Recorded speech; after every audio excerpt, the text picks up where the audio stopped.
I started off kickboxing in the Philippines, and I did that for a year. They asked me if I wanted to fight, and I said, sure, why not?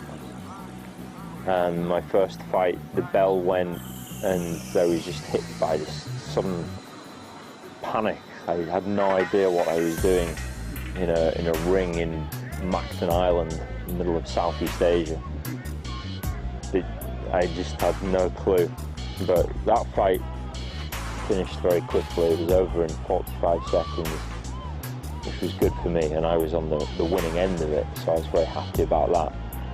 But after that, it was such an adrenaline rush. It was like an addiction.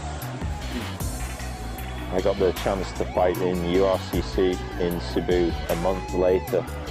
Because I was already fit and match fit, I decided to take it and won that fight as well. And kind of went on a bit of a roll. A number of years, a couple of years. And also fought in China, in Thailand, and in the UK as well. Yeah, so I met this healer in Chiang Mai in northern Thailand last year, and he picked up on this kind of energy, this fighting energy, and I was never really aggressive when I was younger. I tried to stay out of trouble as much as I could. So the fighting, the warrior side came from something else. And he said that at some stage you'll have to make a choice. Are you going to pursue this down the commercial route with fame and cameras and publicity, or is this something that you want to pursue more as a spiritual practice, as kind of a discipline? And I'd already knew the answer back then, that I'd wanted more to. I would have rather have been in a Shaolin temple somewhere in Tibet than be a UFC welterweight champion. But I guess it's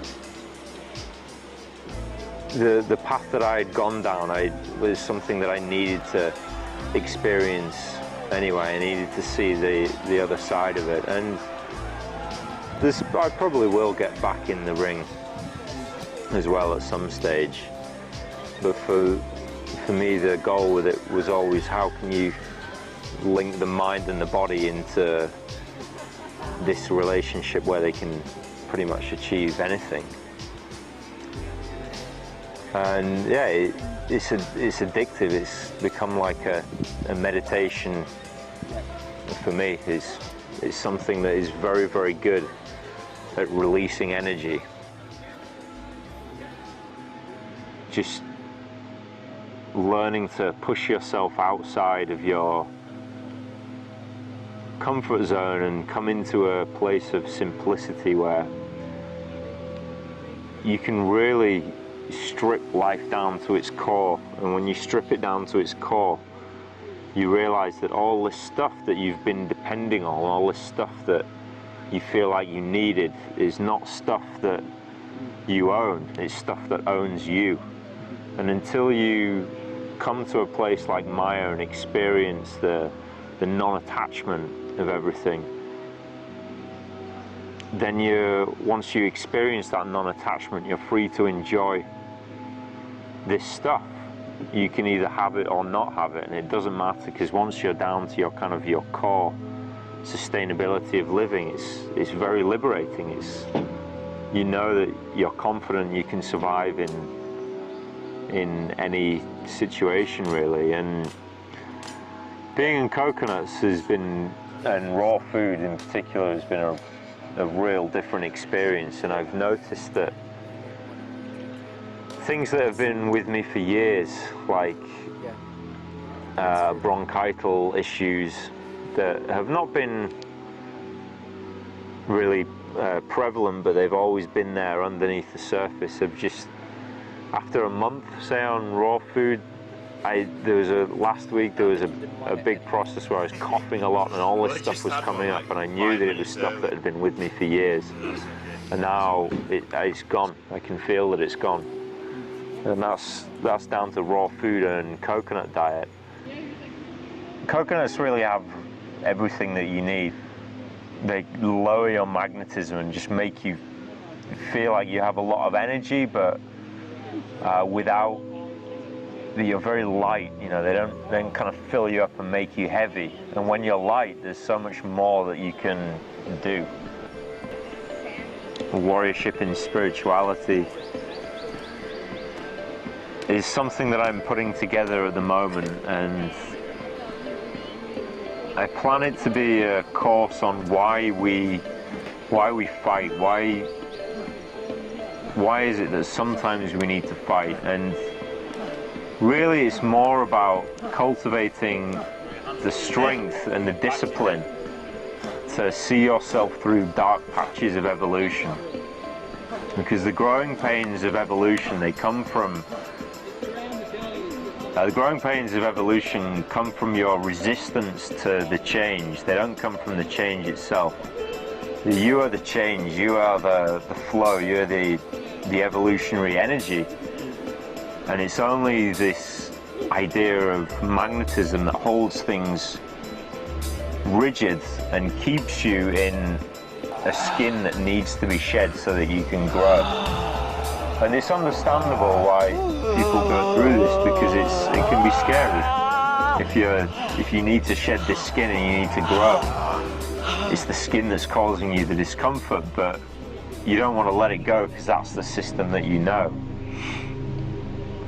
But really, it's the spiritual warriorship is about cultivating the trust and the strength to recognize when that is happening. There's a part of me that sees it really as a cleansing process. You know, it's like an emotional release, and there's another part of me that sees it like a dance, something very beautiful. If you see any person in their flow, in their element, it's beautiful to watch, because you see them performing a task without their mind being there to impose limits on them, and you can just see them flowing, and it's so inspirational to watch that, and it's so inspirational to feel that and be in that flow as well. But I think the reason that the mixed martial arts scene and a lot of fighting has exploded recently is just because people are looking for that emotional release. You know, they know that something's up. They know that they're not supposed to wake up on a Monday morning and hate going to work. They know that they're not separate. They know that they're not supposed to be competing for resources all over the planet. And so really, I think that there is a big part of the population, and particularly now as the world is hitting this hockey stick curve, this exponential curve, there's a big part of the planet that is angry. They have these emotions that they need to release, and fighting is a very cleansing way of doing that. And I was always amazed by, I don't know if amazed is the right word, but I always felt so good at the end of a fight, because the pressure in that situation is so intense, and you go through it with one other person, and then at the end you're both in the ring and you've both left everything in the ring, and you're like the best of friends. You know, you have this kind of mutual respect for each other because you've been in that situation together and you've been through something, and it's kind of like going on a journey with someone. It's really compelling. And I found also the camaraderie in the sport is also very, very compelling. So I'll see guys come into the gym and they've got these huge egos. You know, they want to tear your feet off and stuff like that, but they don't have really any ability, and so they'll spend a few days being angry and unleashing, but they'll quickly realize that there's always a bigger dog there. And after a few months, you'll watch their ego just disintegrate and disappear, and they'll discover this humbleness or this humility in what they're doing, and it's a real kind of transformative thing. I like this metaphor that it's kind of like water running down a stream, that if water began to clump together and attach itself to everything around because it was afraid to lose it, then the stream would stop flowing, there would be no movement in it. But if it just lets go and trusts that it's always there, because it is always there and it's always connected, then it's just going to flow. And that, coming into that idea of non-attachment has just, it's changed my life. Actually, it's really changed everything. It's changed the game completely, because while there's a kind of a base level of sustainability, the less things in life that you need to maintain that, the freer you are. You know, the more you can move around in different environments and really thrive, and that's exciting. That's something pretty cool.